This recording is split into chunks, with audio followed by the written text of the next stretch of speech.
Adom 106.3 Yakoya ya sign aba na poso emre ni. Akosu abedru. Obade ewo mu aha. Apollonia City Development across New City, Cabell, Our Milk, Second Kings Real Estate, the home for kings. So from 0266620701. Latest from your partner for life, Agbeve Herbal Center, Wayar Safi, Lily Rice, Tasty Food, Happy Family, Vodafone, the future is exciting. Ready? And Tabia Herbal Mixture, your true and authentic herbal medicine. One of the restaurants near the blow. Akosia. Mark is here to say, "Menkancha or say why a bad daughter." Many that you come out WhatsApp. And only number 1, number 2, or so you mother couldn't you who watch it. I'm saying, Kunya and Nuana, Cecilia Dosso. Chesasa Dajin Shedan. And that's what you said, you are a hobby. And I'm making it's a new queen of the food pie. Very dear man of food pie. It's a press lemon call. I have to manage and I did one friend 1 upset come to Benodianemo. And that's how a woman supposed to. And that's how women is supposed to be. Or body only Modian one a dear baby. Or Bowie Modian. Aha, afen waka asem no. Onimu nua eno wo ho. Oba no ba tanya de. Aha, wonimu nua. Na sa won nua na utimi sade a waye no eye quality a wokra wo de anije bi na eye. Le majadi ane no amenua bi anya de na make obi twi no abode ma da takrama so ase srada. Srada abode pa. Da wa so ma beka wo. The bode de ka takrama so ase the blade. Ba oba utimi no abode na ben kwa na wetimi ya. Papa di wechi sama mo paka ho. Mani bi asa mo, mani bi asa. Mema no su bi asa. Mema kwa de bi mi. Mema ni bitimi no aduane wudi a. But me dia me fiefo na amo amede me fie na be man ko kitchen. Me bi binim no a. Ura dem kitchen person ye kwa donto. Me apam wa free ho. Oh sir. Oh yeah. Ya mo as at now, just so share kra me no amebre. Ebe hye. Anya kra. Me dia binim no a. We na for guys with me no. Oh me nim no a pa. Ah like aduane bi outimi ya. Nkate kwa de me catch me ma me so ya me don kire me. Adai. Na ben kwan so e. Ah ben kwan de me nim ye. E na outimi ya ben kwan kate kwan na. Ya bi ya ma me sin catch kwan de agi o ya me dam nsua. Adai. Okay. Why mo ba de wie sa adai. Nkate kwan na untimi. Ene de me sin nsua. Olai soup na be ye wase no base ne ye da won kwan ne be ye. Ba na de. Ene me sin nsua. Can you imagine? Enkwan kwa de sam. Sa achemi ana me jama me nun kate ma she jama na she. Sam pani sam kwa de me enkwan kwa de me famisi kan kontra. Sam pani sam. Anwa mo no matwuma ko ma chikosu ato so ma. Ma dua ne metimi wo wiase nyina. Okay mother. Day no. Ana smart bisan ne say aduane ben na papa. Kwalali gina ho wa say dia menua na say dia medi. Ah okay. Ana o say dia wo benua, o say anwa mo. Ana say dia wo bedi, o say ele fufuo. So bi na ya mana didi a. Akwala bia de papa ko kroma wo say on to digestive na papa say spell digestive, o say me pepike.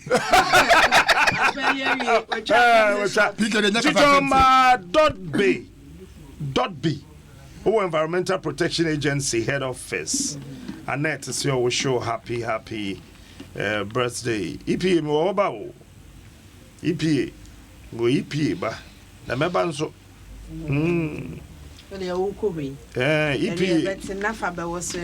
EPA me wo hoba na meba. Say we so e bia be ko fam obi a it so aba pra obi a de fa to. Saka file bia ya asem kase. O mo sheda anya bibia sa. Ukosra hu ana ukosra. E be o se to da o mutimi ya ade na se ko bo ma ba. O bo ma ba so. Abaso no nso hia. I want a tampoli wo no.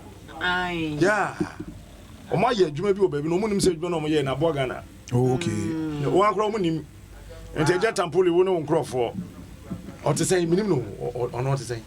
Oh, one fantastic man. I think say I enjoy Hayana Michiana sometimes. Ah, okay, me I have not met him before. Correct. Opa no mai puma ko musi em fire no ana say. Oh, fire me ko fire. Sa em fire dia na fire. Ai.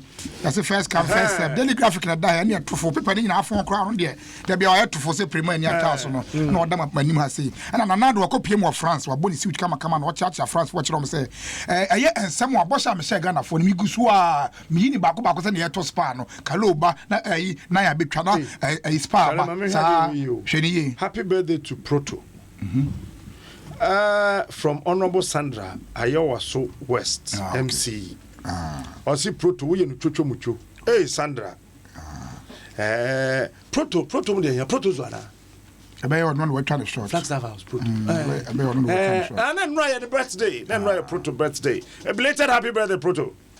Belated happy birthday. E ti na no say adwuma no de ogusu a wo ye. Na Ghana for ye wa kwade ye ni age abro so and promises no oyin 11 o ka so ba free education or the aba the same kwala ni ko school free PTA utu akra ni asaje wa de ama nti France for come and to yam na Ghana de we are on course we are fulfilling all the promises and also who asem yes na na do secondary schools ni bi ho no mo a yes improve ka on say yellow and green nti ama day a kwala ni bi bema kwan fiada memenda na ebi ko school no nti enya kwan enye fumigation na ka free SHS no say yes ye be pet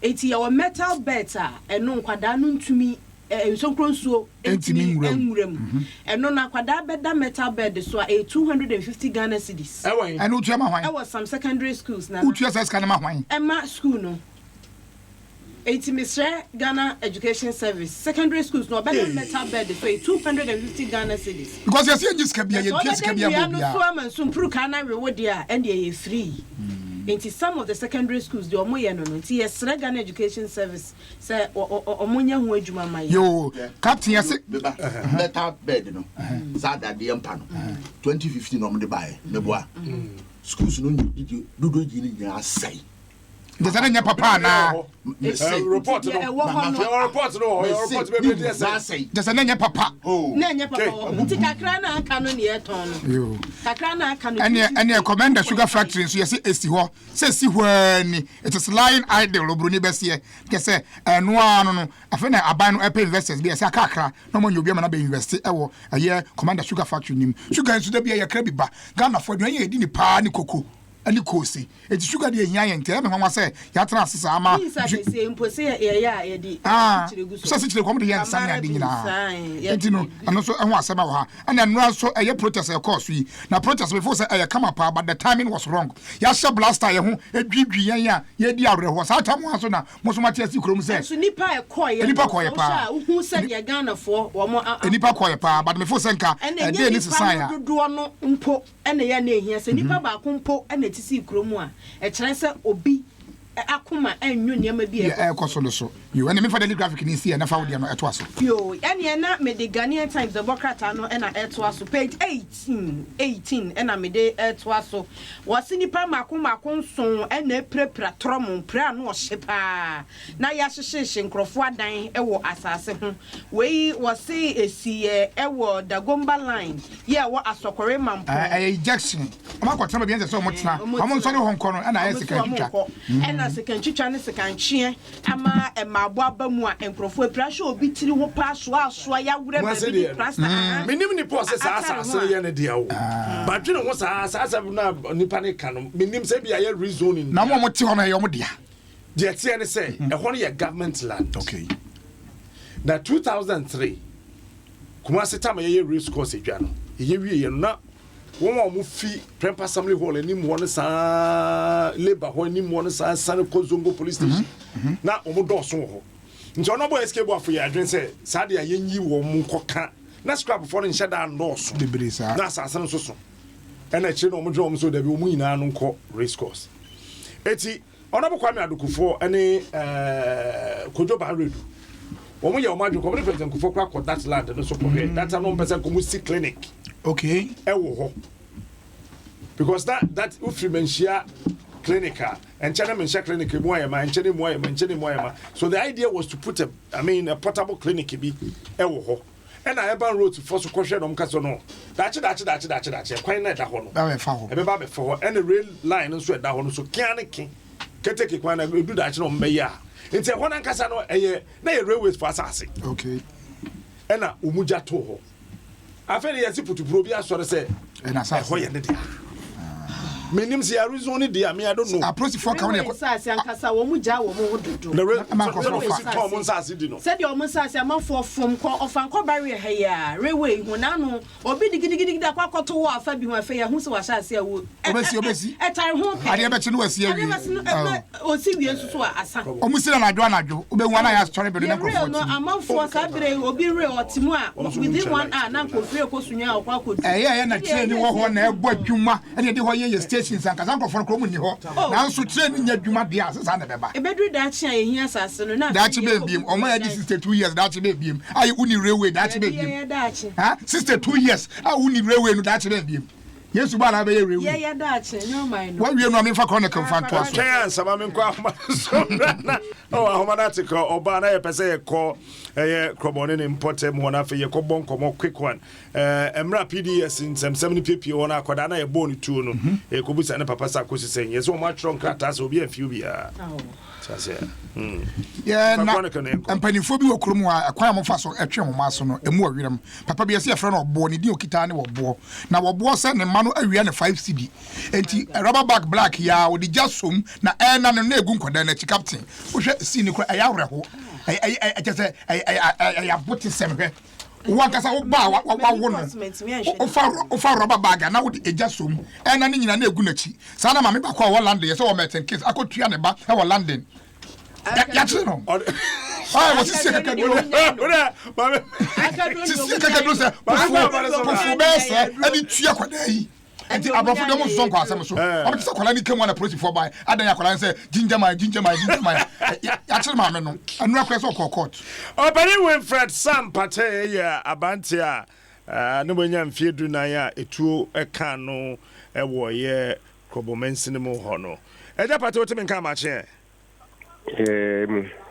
bibia boko de nyame adom Pacho Pate no bo Black Stars no ye obusuani ana ali hey unua na sa wo fase ana oye oden ya mi cousin ni ba o cousin na ne ba no ai wow because me hu edin Pate na ne ba mtim se me musa ntena ma me busa no Pacho wo ba na etuo kan no ebia afa no bi tie yan ni din de sen na wadi mfie sen na asem na kosi sen you a friend Thomas not a party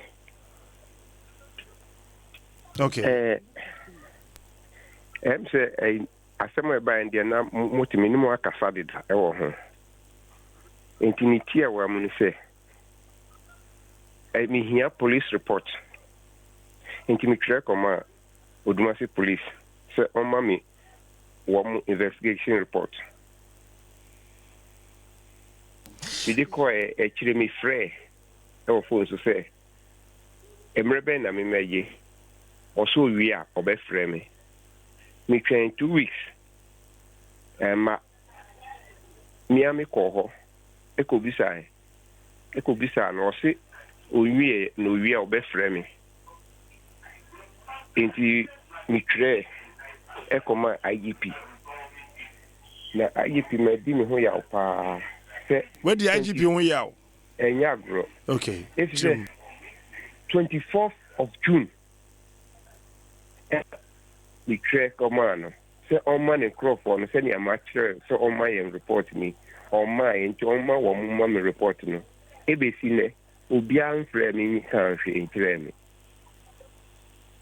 ena ya sheda first no ya share 15th June you be see akoda no because of the report no ye antimi anye enya aso ye dia share 13th of this month I memory day still means anka report no na this me report na so na matumi akọ register death no age burial permit still in Sanka, woman frame so. Enti me I was see Emma a year no see a yenina, enti I feel the yen to me to share the beam. Enti se bedru Friday a ye ko ya kola no na se me report ni dia. That is me dia kola no bedu ebe to fie me enti me ensie. Enti say me the beba the two na me ntimi nsie dia me the be kwa akoma won so won no be kwa akosie o sene obeye ni we ne no ano ah wo di funu no be kwa akoma posifo no sa na me kan wo tro krata ne koye no police from penny for ebia obi am frɛ wa na omo so reply wo letter no ya bi so de ko mere ben 24th June. What the letter? One out the call you post here and out the smile. Mianka sana me de call here. Ya me de command me man imano form Emma or sign. Ewo mukromu ho. Me de call IGP office. The call kasa. First one the commander me crew commander no Odumasi commander no. Me de call share in sem mianka sa share in sem. IGP office the end wawni midima obi ono sign. Okay. Let's no cram in my copies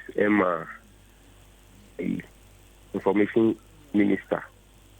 No, not information. Minister of Interior. And I'm in my energy minister copy. It's a FMC energy minister Oba me ho. Enemy be kasai inti mi man copy senya coach suni so me ntio yanka say ebusuafo no ye den say ye gwa ahusisi no so ye start ye na china ena ye ni mu no na o say yen yi ukrata na no a wo di funu no be kwa akoma police fo no yes we anu anyamu kan interest me pay one more reporter me dey kwa kwaji na dey account register death no na what me asie an investigation report in my one so person ye no echna me start na echna let's say Saturday ni asie disable me crew ana stations na ya announcement was so say ye start ye no china. Okay. Okay. Internet say if you ne ya kosi e china na de sign no say when san ka report na dia wo di funu be ja wo mo. Eni say ye ko ye funu ifiada. E funu ye yimi fiada na me da ni esi. Inti ye ko yi na se nya report anya beria permit na enye na chese minti minti fie sa patcho you amenda wase e be san wakasa why that's it na captain amabona no ho ba so ma wie report na report the say by now ma wie so wetu ama the date so say ye wie anase ye wie because ade ye wie ntimi mfa ma wo and there's a choke nti ho na say yetimi efa ya wo say acha the report na che too much but as be any one wie nti no mutimi mfa ma no captain na me born the tough so so awofo mo okrom ho a omofo so mo na awo mo ma enti o metimi de ma fa kwan bia so no enya sa na tie sa wo ba no ye Ghana property oba na kasa so wo human rights enti utimi kasa wo 5 cedi ayira enti o ma me ensa no wo hye wo hwede wa ye nkwadan achi asem na ya are ho na eto de bia na ni nyina so ye systems no niam bia babianka eni bia dui e wo se ye wo a ye ni obatan bi wo ho no mo a onam ho no anasa ejabu ho onam no no ankasa na adwe no ati o ahoma no bi ate ene we say question na adwe no bebre aye nam ho bebre nya no okay story ni ye say no the military punishment one of them ma otimo mo so blocks obu ha say akwala na ye bibi ketua bia no de ne yaw ne o how na be say won ne hia no nya so ye should ka hwe sika sem nkoso your parents bi ho a okokrom the whole day sika wonya ye 2 cedis sa 2 cities no nim so 5 cities wo ha on mobile bedi na essence social system no ye hyeda ni hye pa bia mahiafo ye beka say maslock ye beka ho ahwan enso no political line en ye che enti obi wo ho no mo a adwen no kura ye ate afa so but no matter how ahia wo utim fa wabufu nko ba so ye stress ye depression and no a state of the mind and your function one kasa ho why depressed dia rubber no na ni GCB adwumayeni Asampana Agnes Asampana oye adwuma o GCB ono kro we sika no bibia timi aha no ono de sabe ka fata ye nkwase wo no wawu no sa no wa wo ye adwuma ye wodi osema kwa kokume ayi adwuma ya de se wo ja mi we school bi tra fi almost 14 years let me ye adwuma ye enti kwa kokume oni ono nya ba ko obi we school 1990 up to now oni job and you want to na dey ye wo obi pane a osu ye wo obi pane a owo bi wo ha mo so ye yi wadi tu ko hwede o kire problem e beba wo wadwimu wo betimi aso from your association of unemployed graduates obi o kita masters kro nya adwuma nye na wo de wo GBC ye yi wadi asema kokumi ho wonim so obi so so self wo ne so e yo fu tantan e no kre na so ni nyina ya adwenim ni nyina ya adwenem de otimi som no obi ntimi nso na obekunu ho yire ho na som yire ho sara na som enti ye yes systems a obi betimi akwa age council enti na adwuma mu wo obi no nam ha fe wo ni bi owai wakofie ndi ongoku ne ho minka so nkop me yanko ya nim kura na just age ni wo ntimi nka ho asem kura oba bia captain me nka se nipa ho nkire wo but wo kasi wo ya adwuma ye wadi nti wo kwa wudi a wo basa wo kire sen na nei ye nyina ya me mpesa tonkrofo tirim se ade hawa owo eye resource owo ha can never solve a problem obi ni wodi owo solve problem da nti ma nto manfo tirim se wo ho kire mu a enye owo ne de ekosa to ka ho kire e na meka adwene mu hawo ani o yare de no nko depression wo o yare obi o yare adwuma o yare de no nko min kasa so de yare aba mu de ani kasa ento de bia ya na wonya abotra mo enti eno wo ho na mo mehia wangu asabni ya na waka no ehia wa memu enti ye kan adwene mu yade se benya sentence amofo mo yale yanko ya no nyare o is just weak in spirit we delegate the worker no e wa ha body no di na chia de be bakra kwani mo yale yanko delegate e wa ha e na ono so de abase GCB channels no ye nton se de be to odwa na anu ma ye didi ho nkoma ase ye se afedi omo channels na adoma da so for sale ye ton no omo se enye no kresa SMP ne de bakra chayi enne wode aba ashama ye se afie bebre wo honom se wo mu ni permit eti ho nsem na abakasa ashama ye ni permit na he ne wo permit kroma adan dodo se ne wo permit wo ha kromo a wo pepe bi dia ye bibia be bresa ye fa ma wo da kwani aba me ba ba gise na be me mbetimi kura ba gin tokia to madam fu bi obeye drinks so se dia wo kromo a all pepe pakeke afi food and drugs board o timbe di 3 months wo ha onya wasa kwa brochire ka se obetimi a issue waso on person obe fa sabu akwan o ye no kwampa so no wakọ saa ene etimi ka se dia wo stamp na tu kwan ai stamp no di kofi oh uti sanse wo ntibi da wo ntibi da sese ye me fanabra awon Ghana institutions no aya mpanimfo ni bi wo ha ne bi wo ya enye obi wo poso be se hu se ono ebia na wakosi obi so obi na de ne ko na promo agwo hin na abakwa wusi obi debi ebia na obi na de ne ko ne nipa ne person ogin de sika Food and Drugs Authority say pad and kabem one.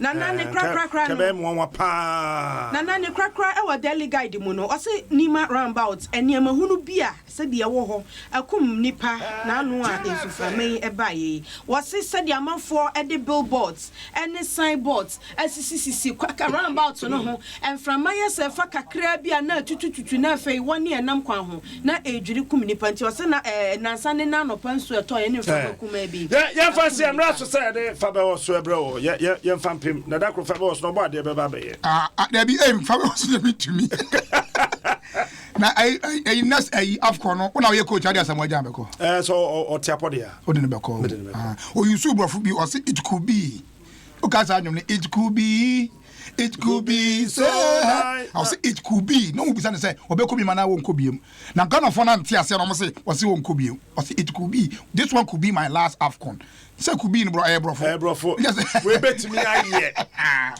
ti no asem so and the publisher dey buy Pan African Savings and Loans Vitamilk Greenfield Scientific Herbal and Afi Franco Trading one of the so as na dey fa be wo so ebro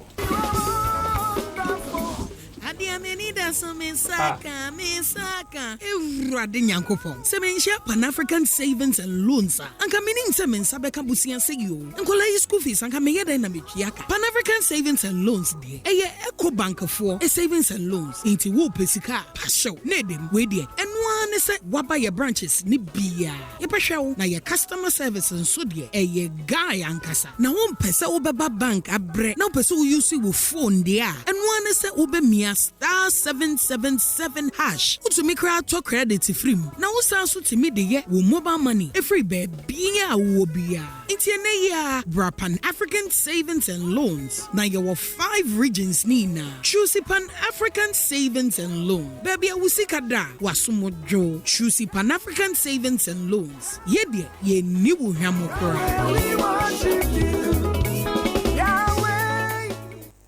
Say dear Mako Greenfield Scientific Herbal Clinic. Ako who dear German Cassa. And me come and says me, O Bian Transima stroke ya then can to the Bian Transi Emma Dumpemia dear Cassa and as a boy dear and can to them with you. Some make a show now to show home boy. Greenfield Scientific Herbal Clinic. A son you want to say, I come peri peri Emma when you so actually war near Crow Etuno near Anka Ewananum Obana Bemo Power and Yarwankaye. Greenfield were ultra modern laboratory any diagnosing machine. What is kind of human system no was signed on a Jinko Gallic Plus a boosty immune system. Na sign AMA BP.